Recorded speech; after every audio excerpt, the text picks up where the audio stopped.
Oi, turma. Do livro Edificando a Nação sobre Bases e Valores, Nídia Regina Limeira, André de Souza Costa. No quinto texto, Ninho de Cobras, Movimentos Revolucionários e a Instrumentalização da Mulher, Cris Tonieto. Na quarta parte, o feminismo tem moldado gerações.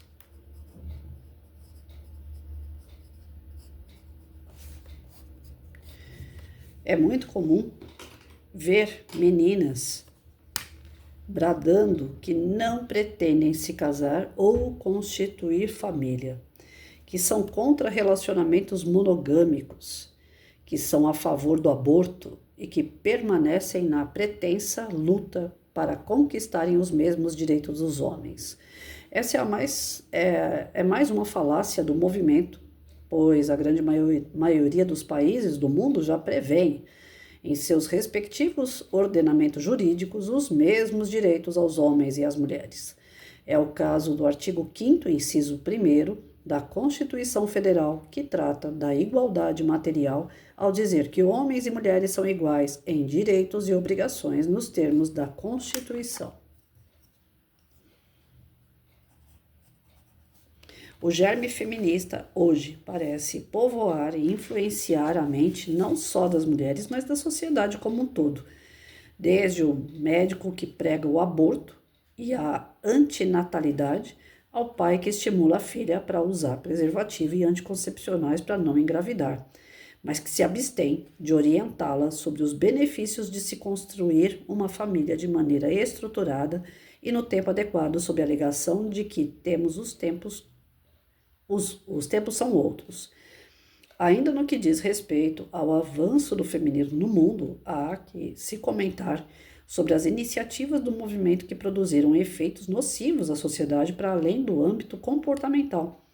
A exemplo da luta pela legalização do aborto, que hoje vem ser a pauta prioritária de defesa pelas feministas, numa completa demonstração de desprezo pelo direito à vida, desta concepção e a dignidade humana da pessoa.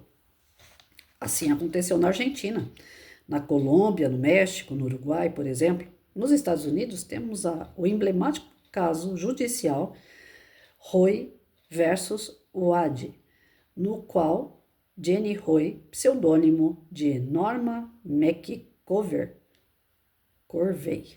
uma jovem mulher grávida de seu terceiro filho, valeu-se de uma mentira em 1969, no sentido de que teria sido vítima de estupro a fim de pleitear o seu direito de abortar daquele filho.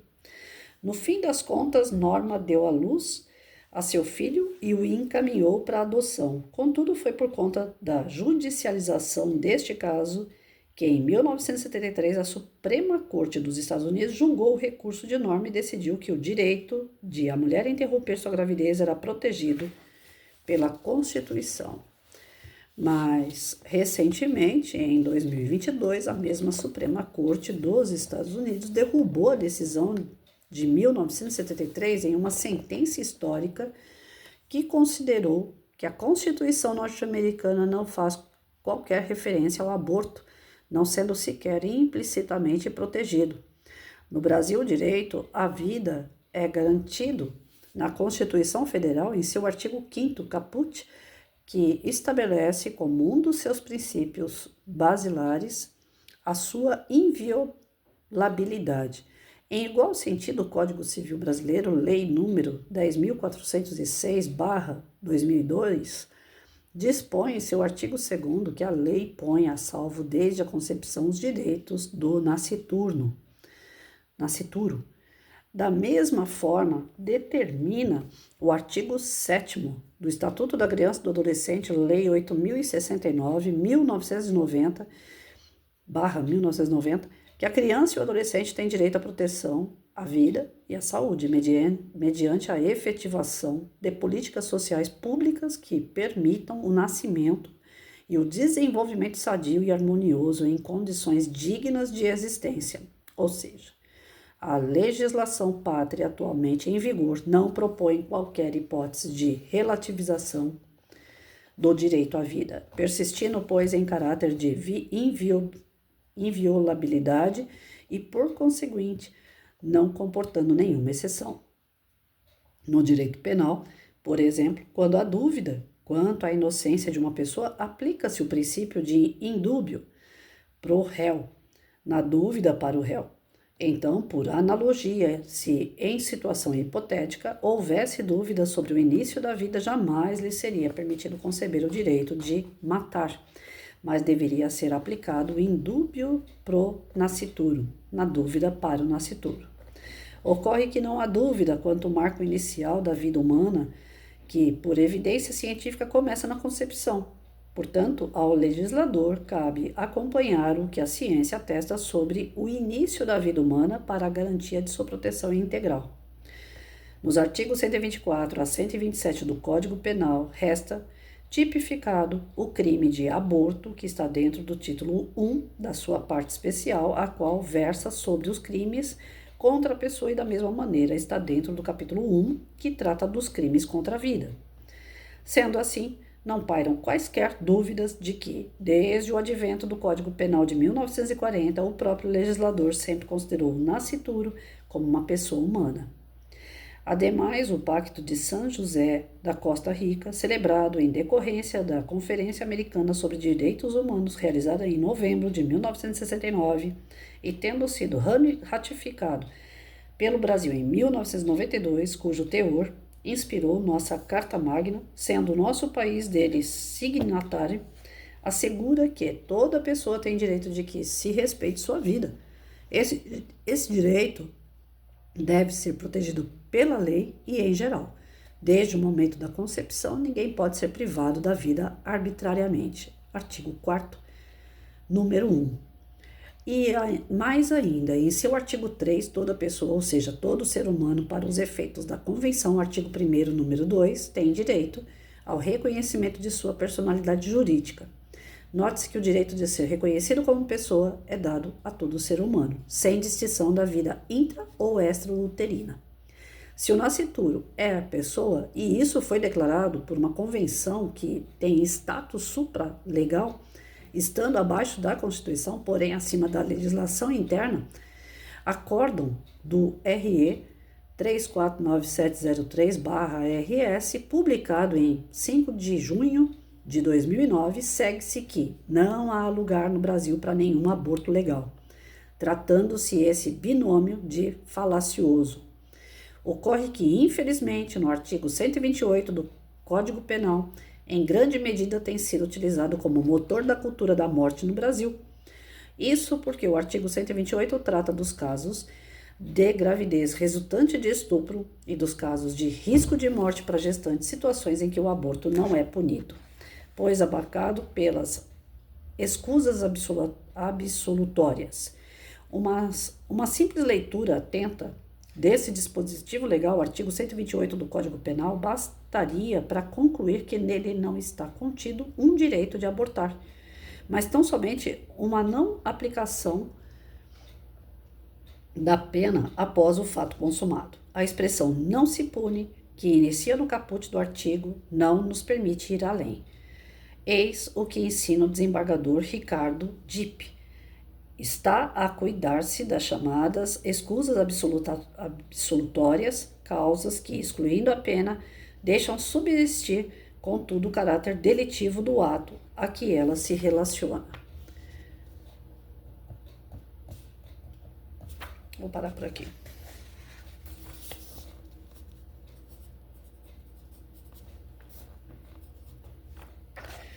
Olha, gente, eu não entendo muito de lei, é difícil, não é fácil a gente poder compreender, né? Mas assim, a título de resumo, o que eu entendi, se eu entendi errado, alguém aí coloca, por favor. Mas o que eu entendi, que através dos movimentos feministas, as mulheres vêm com um discurso pronto de que o corpo delas, né? Eu falo delas porque eu não comungo com essa ideia, apesar de ser mulher, mas o que as mulheres feministas costumam dizer, meu corpo, minhas regras. Só que, volto a repetir, dentro do teu corpo tem uma vida. Perante a lei, a Constituição, a Carta Magna que nós temos, que é a que manda no Brasil inteiro, e ela é baseada em leis para a vida, para preservar, para proteger vidas, é dito aqui bem alto, em bom som: não pode matar uma vida. E a vida, ela existe desde a concepção. Então, independente de movimentos, independente de qualquer tipo de bandeira que você levanta, a lei é para todos. E é uma só: não se pode matar criança no ventre. A criança no ventre, desde o momento da concepção, já é tida como vida humana. Por se tratar de vida humana, ela tem a lei que a protege. Tanto a lei do Estatuto da Criança e do Adolescente, como a Constituição, ali tem regras que conduzem uma sociedade. Ninguém pode sair dessas regras, ninguém pode ultrapassar, passar por cima de regras, de leis.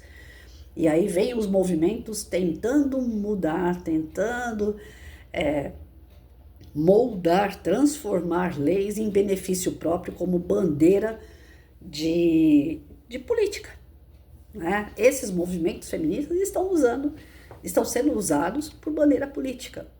Aqueles que não concordam, me sigam, né? Aqueles que concordam, me sigam. Então, divide opiniões, enfraquece a sociedade, quebra os princípios, a moral, o desenvolvimento do ser humano, inclusive tirando dele o direito à vida, o direito a nascer.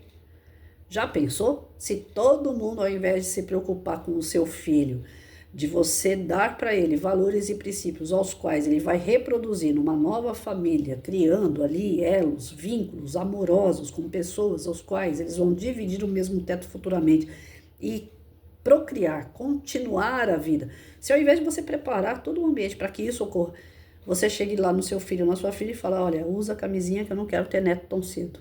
Ao invés de você instruir para a formação de uma família, você está instruindo por término de famílias, né? Porque não é que, tudo bem, você tem filho, você vai falar para ele: vai por aí fazendo um monte de filho, um monte de neto para mim. Não é isso que eu tô querendo dizer.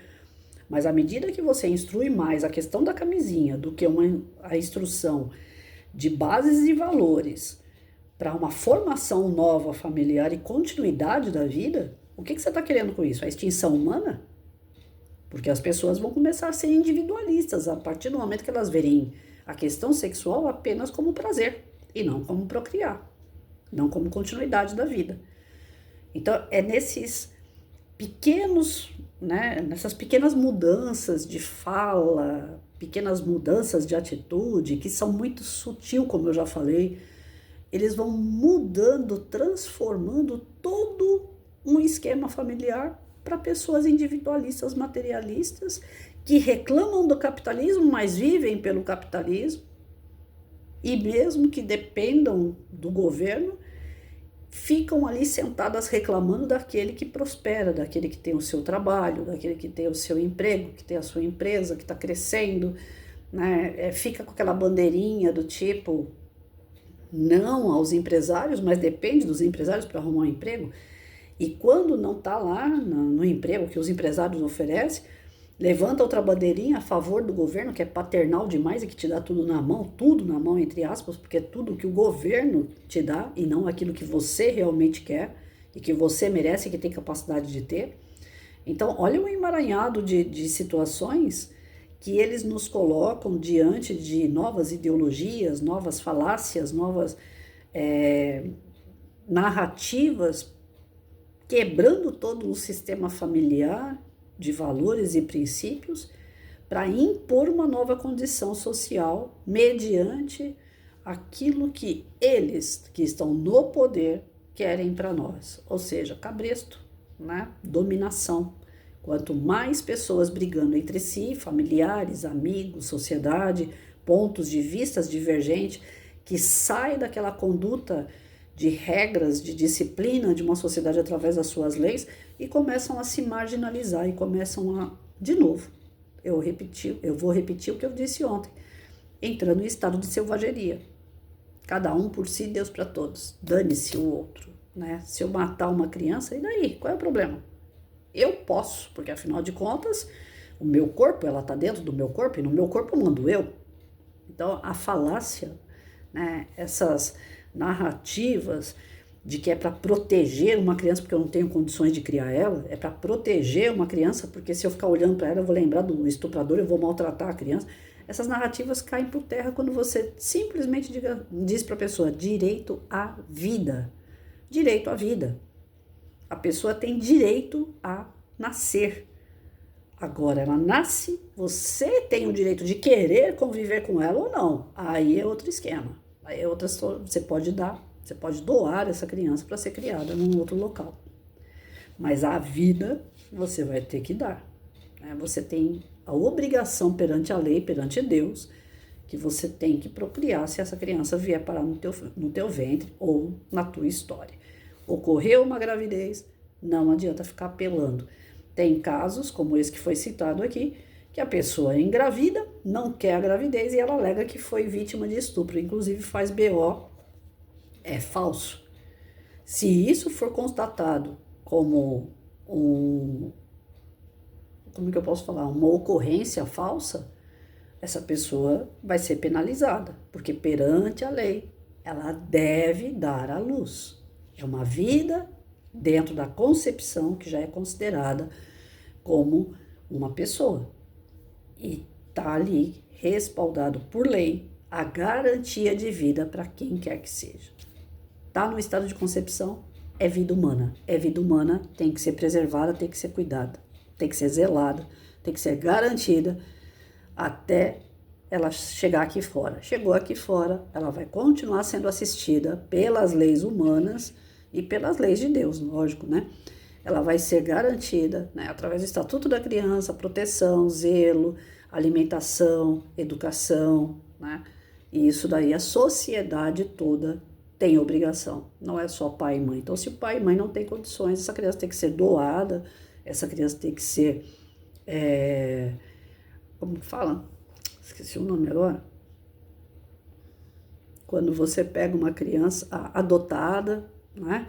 Então, a criança é de importância para as leis que ela sobreviva, independente do que a mãe pense a respeito. E se a gente, como aqui no Brasil, só pode abortar através de uma má formação congênita, que oferece perigo e risco para a vida da mãe, ou por um motivo de estupro, tem gente que fica inventando historinha aí. Só que sabendo que tudo é investigado e se um dia for descoberto que aquilo era uma mentira, essa pessoa paga legalmente. Agora, se abrir mais precedente do que isso, nós vamos ter mais problemas quanto ao aborto. Então, o ideal é que esses movimentos feministas parem por aí, porque todos nós temos direito à vida, independente se você quer ou não. Se aconteceu, se tem uma concepção, tem vida. E ela tem que ter a garantia de sobreviver, de nascer, de evoluir. Isso daí todos nós temos obrigação de cuidar, de zelar para que ocorra com naturalidade. Muitas coisas que são naturais, eles querem fazer com que a gente entenda que é uma aberração. Aberração é fazer o contrário às leis do Criador, que é cocriar a vida.